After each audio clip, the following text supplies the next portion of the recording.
제3장. 그런데 뱀은 여호와 하나님이 지으신 들짐승 중에 가장 간교하니라. 뱀이 여자에게 물어 이르되, 하나님이 참으로 너희에게 동산 모든 나무의 열매를 먹지 말라 하시더냐? 동산 나무의 열매를 우리가 먹을 수 있으나 동산 중앙에 있는 나무의 열매는 하나님의 말씀에 너희는 먹지도 말고 만지지도 말라, 너희가 죽을까 하노라 하셨느니라. 너희가 결코 죽지 아니하리라. 너희가 그것을 먹는 날에는 너희 눈이 밝아져 하나님과 같이 되어 선악을 알 줄 하나님이 아심이니라. 여자가 그 나무를 본즉 먹음직도 하고 보암직도 하고 지혜롭게 할 만큼 탐스럽기도 한 나무인지라. 여자가 그 열매를 따먹고 자기와 함께 있는 남편에게도 주매 그도 먹은지라. 이에 그들의 눈이 밝아져 자기들이 벗은 줄을 알고 무화과 나무 잎을 엮어 치마로 삼았더라. 그들이 그날 바람이 불 때 동산에 거니시는 여호와 하나님의 소리를 듣고 아담과 그의 아내가 여호와 하나님의 낯을 피하여 동산 나무 사이에 숨은지라. 여호와 하나님이 아담을 부르시며 그에게 이르시되, 내가 어디 있느냐? 내가 동산에서 하나님의 소리를 듣고 내가 벗었으므로 두려워하여 숨었나이다. 누가 너의 벗었음을 내게 알렸느냐? 내가 네게 먹지 말라 명한 그 나무 열매를 내가 먹었느냐? 하나님이 주셔서 나와 함께 있게 하신 여자, 그가 그 나무 열매를 내게 주므로 내가 먹었나이다. 여호와 하나님이 여자에게 이르시되, 네가 어찌하여 이렇게 하였느냐? 뱀이 나를 꿰므로 내가 먹었나이다. 여호와 하나님이 뱀에게 이르시되, 네가 이렇게 하였으니 네가 모든 가축과 들의 모든 짐승보다 더욱 저주를 받아 배로 다니고 살아있는 동안 흙을 먹을지니라. 내가 너로 여자와 원수가 되게 하고 내 후손도 여자의 후손과 원수가 되게 하리니 여자의 후손은 내 머리를 상하게 할 것이요 너는 그의 발꿈치를 상하게 할 것이니라.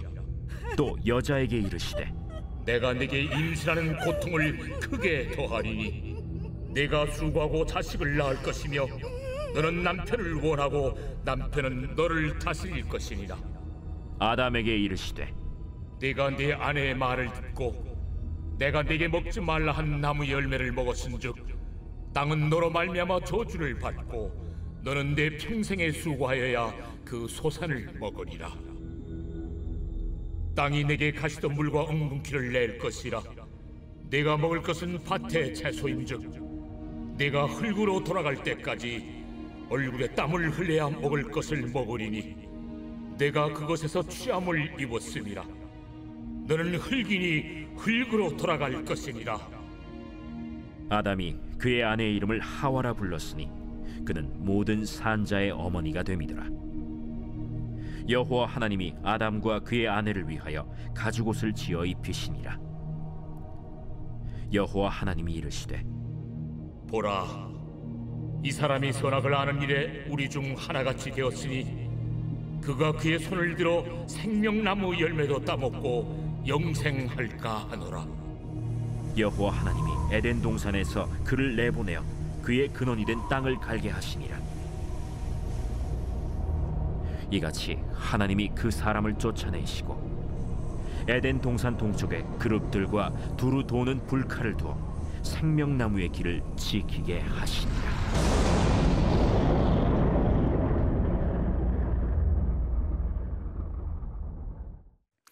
오늘 새벽에도 주님의 보좌 앞으로 나오신 성도들에게 하나님의 은혜와 평강이 함께 하시기를 축원드립니다.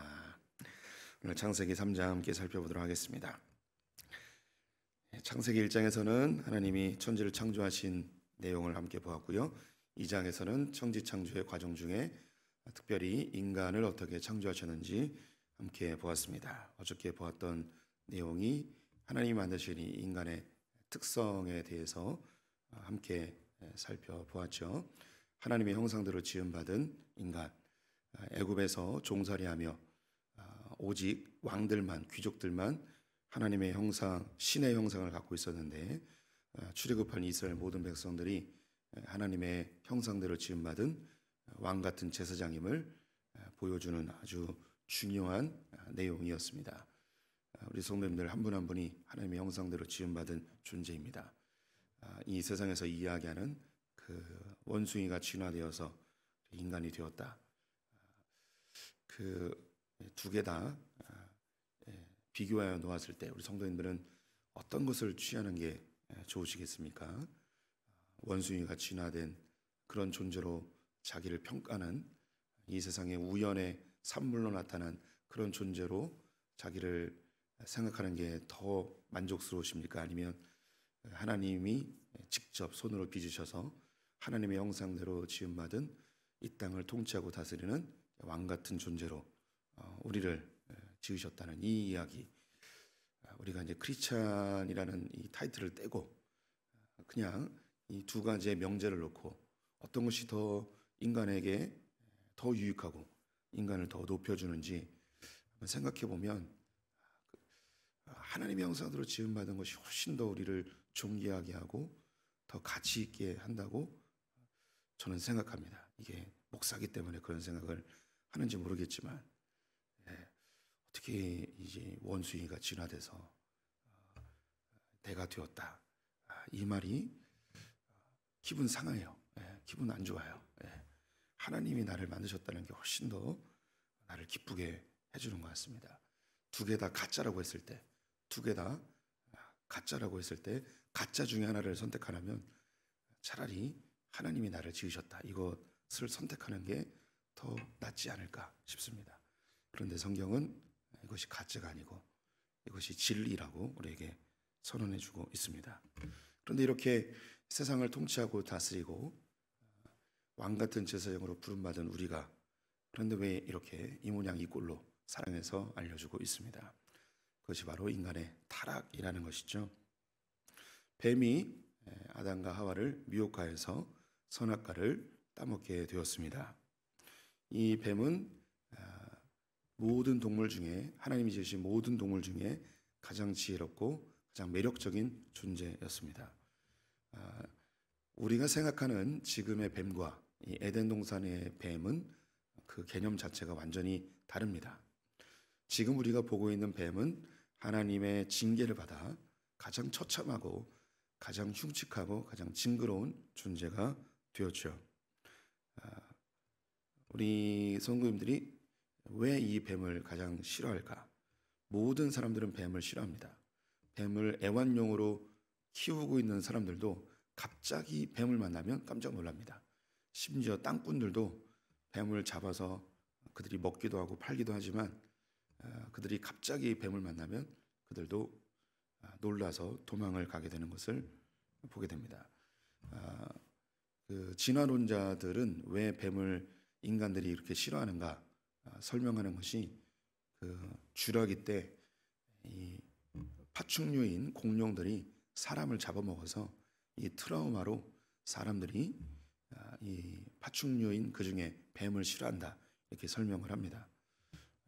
성경적으로 이야기하면 뱀을 가장 혐오스럽게 하나님이 저주를 주었기에 인간들이 이 뱀을 두려워하고 싫어한다 이렇게 설명하는 것 둘 중에 또 우리가 크리스천들이기 때문에 성경적인 설명이 더 마음에 와 닿는 것이죠. 그러면 사탄이 인간을 미혹할 때에 이 세상에 있는 많은 동물 중에 왜 이 뱀을 선택하였는가? 뱀이 가장 매력적인 존재였다는 거죠.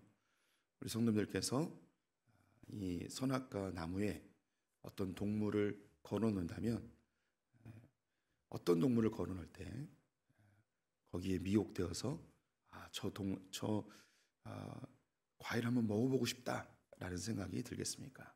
지금 있는 동물들 중에 아마도 토끼처럼 아주 깜찍하고 귀엽고 아주 사랑스러운 동물을 사탄이 이용하는 게 좋을 것입니다.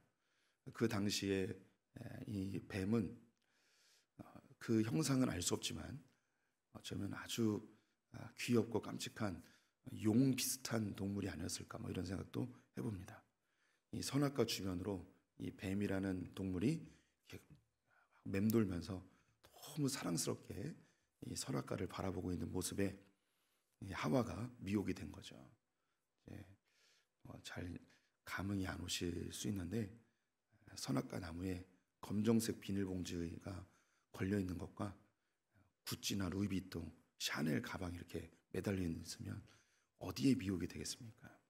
그래서 뱀은 우리가 생각하는 것보다 최초에는 가장 매력적이고 가장 예쁜 동물이 아니었을까 싶습니다.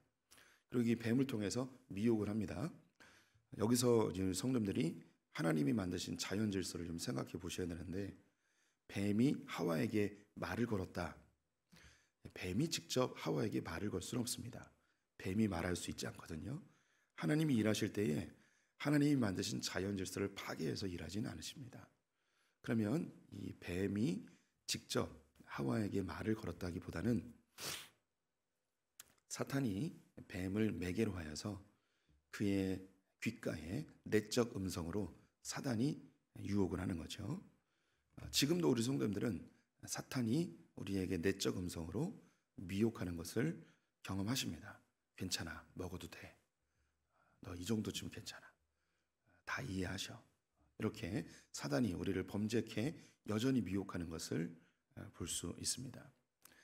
이 사탄이 뱀에게 미혹하였던 내용은, 사탄이 하와를 미혹하였던 내용은 이 선악과 열매를 먹으면 죽느냐, 이 동산에 있는 과실을 먹지 말라 하였더냐, 하나님의 말씀을 살짝 왜곡하여서 미혹하죠. 그때에 이 하와도 마음으로 생각을 하는 거예요. 이거를 먹지도 말고 만지도 말고 보지도 말고 먹으면 죽을지도 모른다 라고 하며 약간 뒤틀린 하나님의 말씀으로 그것을 받아치게 되죠. 하나님의 말씀을 명확하게 알지 못하였을 때 살짝 비틀어 놓은 하나님의 말씀으로 그대로 미혹되는 것을 보게 됩니다. 여기서 이제 하와를 먼저 공격한 것에 대한 이유는 아담이 하나님께 먼저 명령을 받았습니다. 하나님은 하와에게 직접 말씀하진 않으시고 아담에게 먼저 말씀하셨죠. 아담이 하와에게 잘 가르쳤어야 됩니다.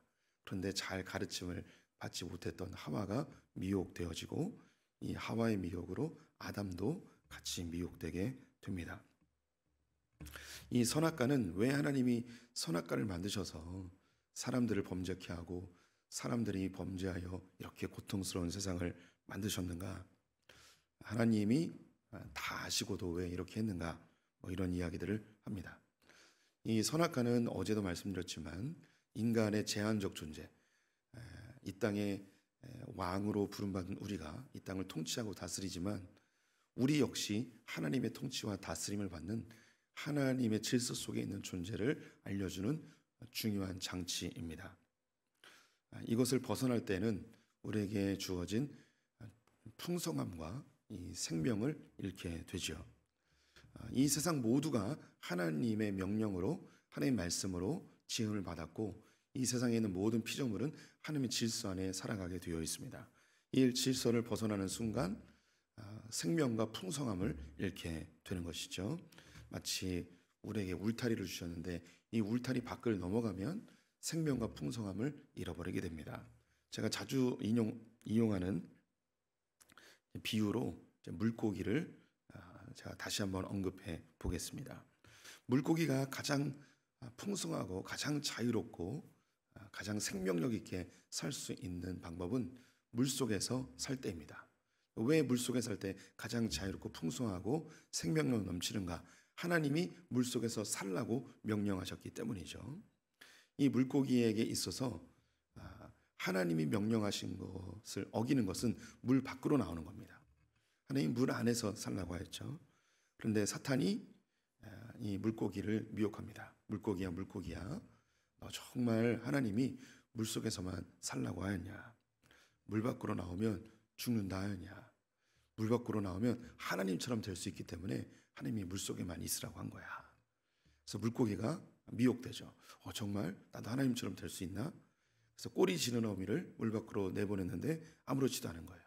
등 지는 어미를 물 밖으로 내밀었는데 아무렇지도 않은 거예요. 봤지? 물 밖으로 나와도 괜찮아. 팔짝 뛰어봤는데 괜찮은 거예요. 괜찮아. 너 육지로 올라와도 너 행복하게 자유롭게 하나님처럼 살 수 있어. 그래서 이 물고기가 물 밖으로 나옵니다. 하나님의 질서 밖으로 나간 거죠.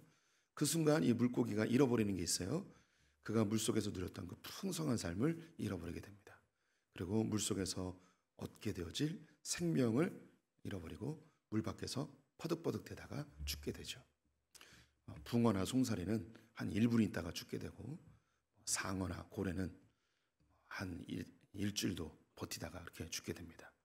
인간이 선악과를 먹음으로 인해서 하나님의 질서 밖으로 튕겨져 나가게 되었습니다.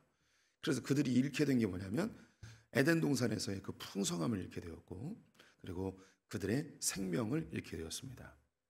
인간이 범죄함으로 그 생명이 제한되어지는데, 에덴 밖으로 쫓겨났을 때 그들의 생명은 약 900년에서 1000년으로 제한되어지죠. 홍수 이후에는 120년으로 제한되고, 지금 우리가 그 120년의 삶을 살고 있습니다. 하나님의 질서를 벗어난, 하나님의 말씀을 벗어난 인간들에게 나타난 것, 풍성함을 잃고 생명을 잃게 되는 것이죠. 지금 그것이 우리의 삶이에요.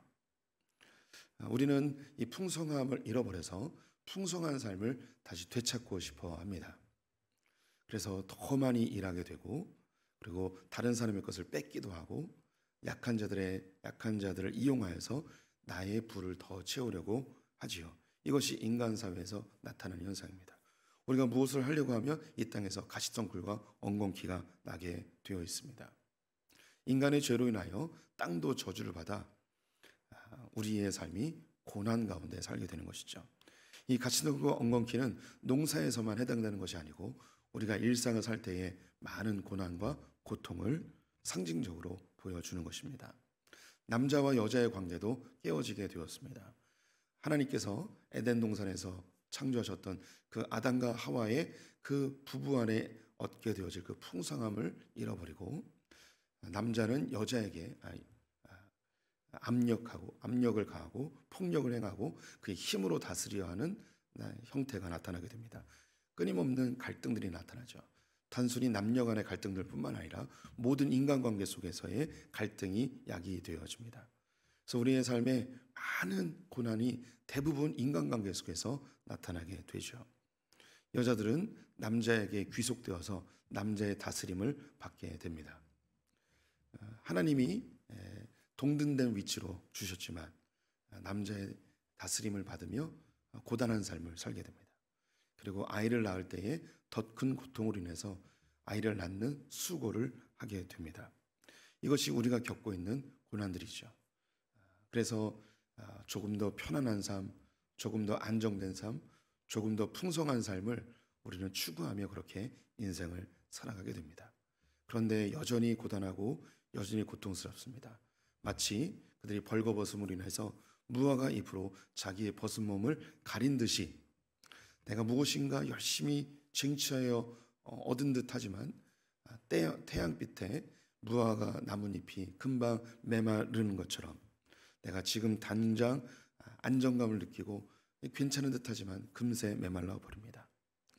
내가 이것만 얻으면 행복할 것 같은데 이것도 잠시의 기쁨일 뿐 곧 메말라 버리게 됩니다. 인간관계 역시 이 사람만 있으면 내가 행복할 것 같은데 곧 무화과 나무잎처럼 메말라 버리게 됩니다. 내가 대학만 들어가면, 취직만 하면, 결혼만 하면, 아파트만 사면 여러 내 조건들을 얻으려 하지만 금세 메말라 버리는 무화과 나뭇잎과 같게 되죠. 하지만 하나님께서 여기에 귀한 영적인 메시지를 담아 놓으셨습니다. 우리가 아무리 노력하고 힘써도 금세 메말라 버리는 그 나뭇잎이 아니라 하나님이 에덴 동산을 쫓겨나는 아담과 하와에게 가죽옷을 입히십니다. 그 금세 메말라 버리는 무화과 나뭇잎이 아니라 메마르지 아니하는 가죽옷으로 그들을 입히셔서 에덴 동산 밖으로 내보내게 되죠. 이 가죽옷은 어떤 동물을 죽여야만 얻을 수 있는 것입니다. 성경에서 어떤 동물인지 표현하고 있지 않지만 4장에서 가인과 아벨 중에 아벨이 양을 치는 것을 보아 양의 가죽을 이용하여서 옷을 만들어 주신 것으로 보여집니다. 우리가 이 땅을 살 때에 아무리 좋은 것으로 우리를 치장하려 하지만 우리는 언제 이것이 사라질까 늘 두려움 속에, 염려 속에 살아갑니다. 안정감이 없죠. 그런데 어린 양 대신 예수 그리스도를 죽이시고 그분의 의로운 세마포 옷으로 우리 성도들에게 입히셨을 때에 참된 안정감과 위로와 평강을 얻게 됩니다. 아무리 좋은 것으로 우리를 감추려 해도, 아무리 값비싼 것으로 우리를 치장하여도 우리가 늘 불안합니다. 나의 약점이 드러날까? 나의 연약함이 노출될까? 나의 허물이 사람들에게 나타날까? 나의 죄악이 드러날까? 늘 두렵죠. 그런데 예수 그리스도의 그 의로운 세마포 옷으로 우리가 입혀졌을 때 그 모든 두려움과 염려, 걱정이 사라지게 됩니다.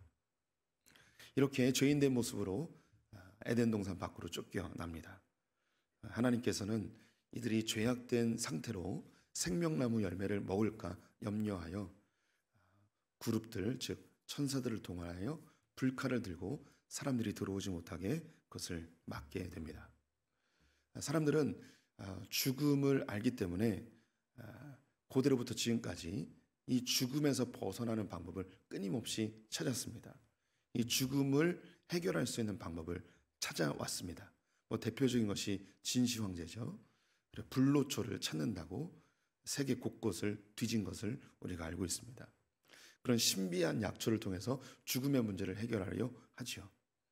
또 어떤 사람들은 선행을 통하여서 죽음의 문제를 해결하려 하고, 종교를 통하여서, 철학을 통하여서, 그리고 최근에는 과학을 통하여서 이 죽음의 문제를 해결하려 합니다.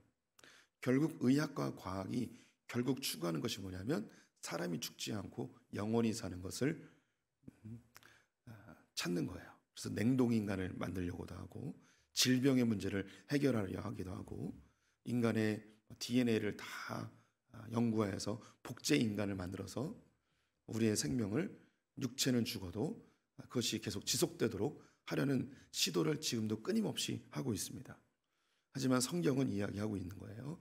절대 인간은 영원히 살 수 있지 못합니다. 즉 다시 말해 죽음의 문제를 결코 해결할 수 없습니다. 왜냐하면 이 생명나무를 취하려 하는 인간의 모든 시도를 이 천사들이 불칼을 들고 가로막고 있기 때문에 인간의 시도를 다 막아버립니다. 그런데 이것은 하나님의 은혜의 방편이에요. 인간이 죄악된 상태로 생명나무를 먹게 되면 죄악된 상태로 영원히 살게 됩니다. 세상에 있는 존재 중에 죄악된 상태로 영원히 사는 존재가 하나 있습니다. 그것이 뭐냐면 사탄입니다. 그럼 우리가 죄악된 상태로 생명나무 열매를 먹게 되면 우리는 사탄이 되어버리는 거예요. 그래서 하나님이 이것을 하지 못하도록 불칼로 막아버리셨죠. 하나님 우리를 창조하셨고 우리를 회복시키기를 원하십니다.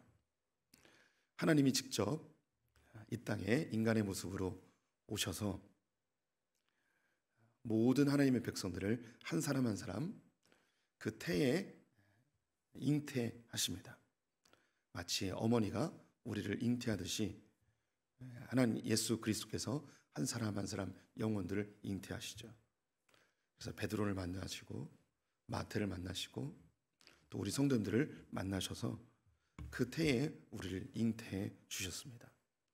이 고난 가운데 광야와 같은 세상에서 힘겨워하며 어떻게 해서든 이 무화과 나무 잎으로 우리를 감추려 하고 편안하게 안정되게 행복하게 살아보려고 수고하고 애쓰고 무거운 짐을 짊어지고 가고 있는 우리들을 만나셔서 우리를 잉태하십니다.